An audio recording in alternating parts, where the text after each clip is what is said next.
I've actually spent a lot of time, too much time in my life, feeling bad for people. You know? It's like you see them and they're in a fucking pity party, right? There's just this entire energy dynamic that consumes them, and they attract very specific people, right? And it's not that I used to be or I've ever been attracted to them, but I've felt a very specific way about them. You know, these are probably the misery loves company people. These are the people that you can see it all over them, you can smell it all over them, right? And when you finally get out of the dynamic and stop spending your time feeling bad about them, you want to avoid them like the fucking plague. You really do. What does it take to stop feeling bad for people?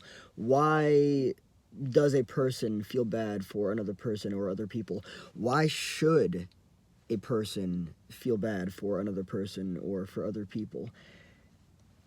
After years of really just sitting with this, I've probably spent more time feeling bad for people than I have not been feeling bad for them.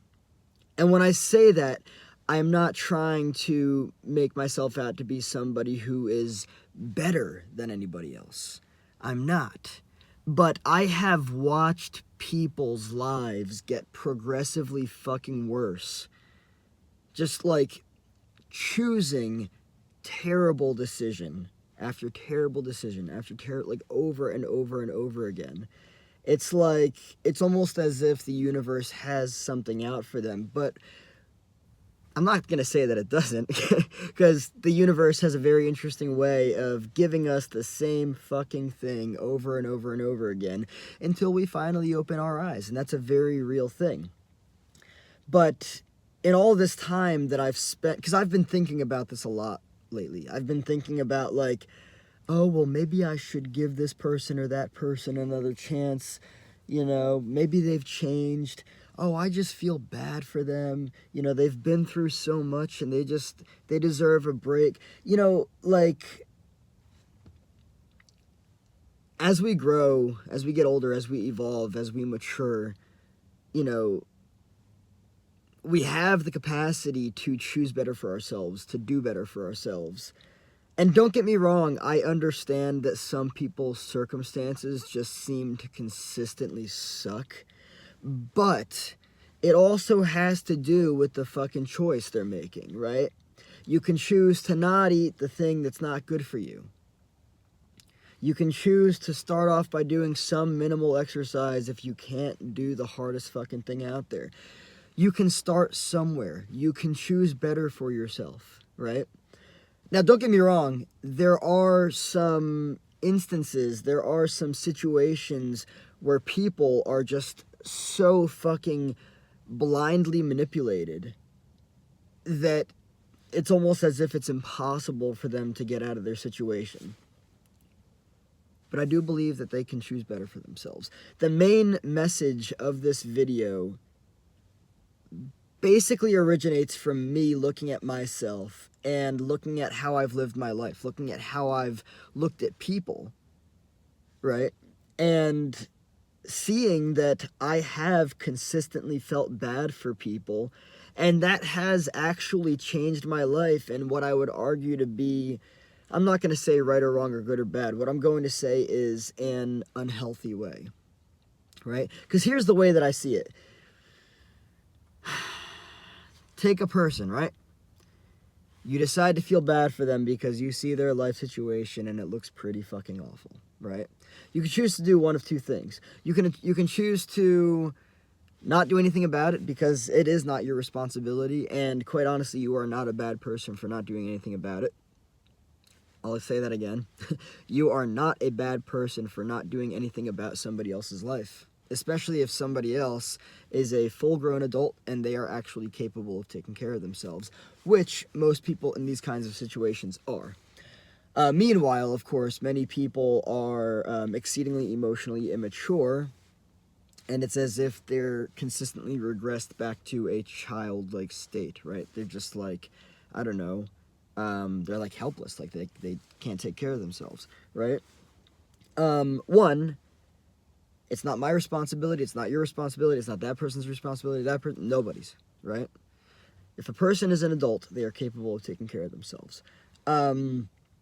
But the reason why I am looking at this right now, recognizing that I've spent a lot of time in life feeling bad for people, and why I'm actually choosing to look at things in a different way now, is because I have spent far too much time not only feeling bad for people, but also doing way too much for people, which actually leads to unhealthy life decisions for myself, right?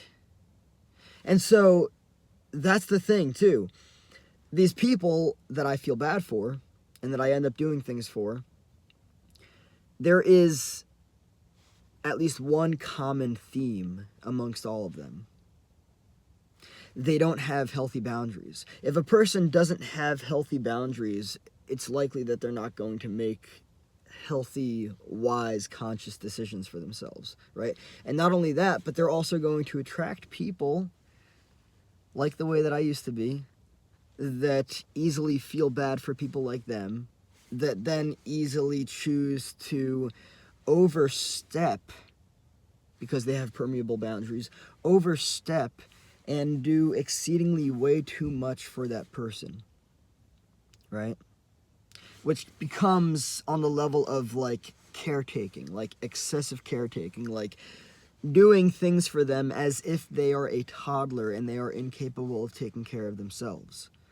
These people are out there and they are everywhere. They're not bad. It's not a matter of good or bad or right or wrong, but it is a matter of healthy versus unhealthy, which healthy is like my North Star for healing right now.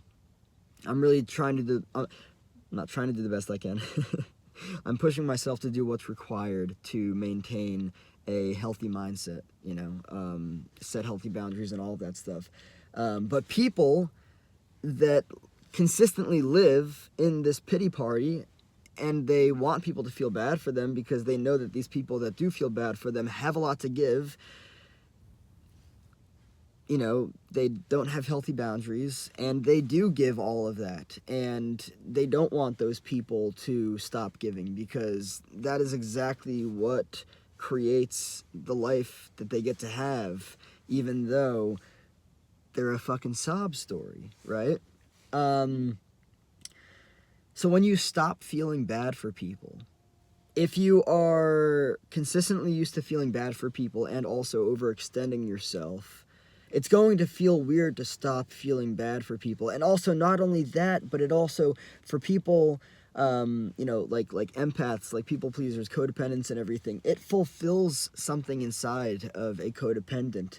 It fulfills that savior complex, that rescuer complex, that help me sign all over people that appear helpless, right? That are this pity party, that are this sob story, that consistently choose to walk themselves into the same fucking shitstorm that they have forever, right?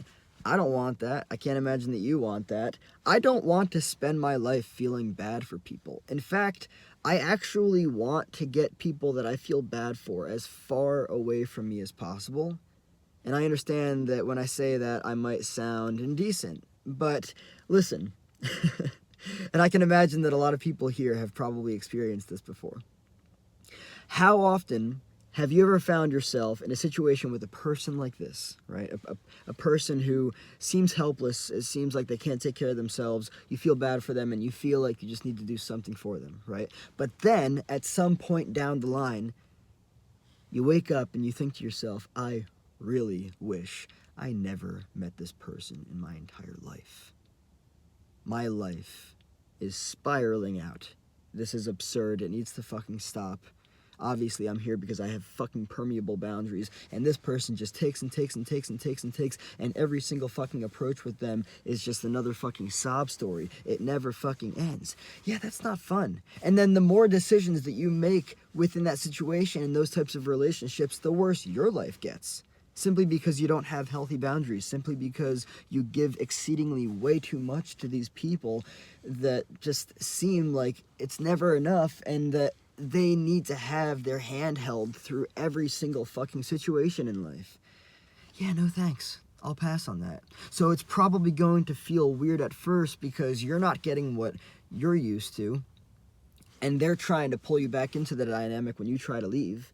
But once you finally set that boundary, or those multiple boundaries, depending on what it is, and then you really just take yourself back, that's where the fucking power starts. That's where the fucking power starts.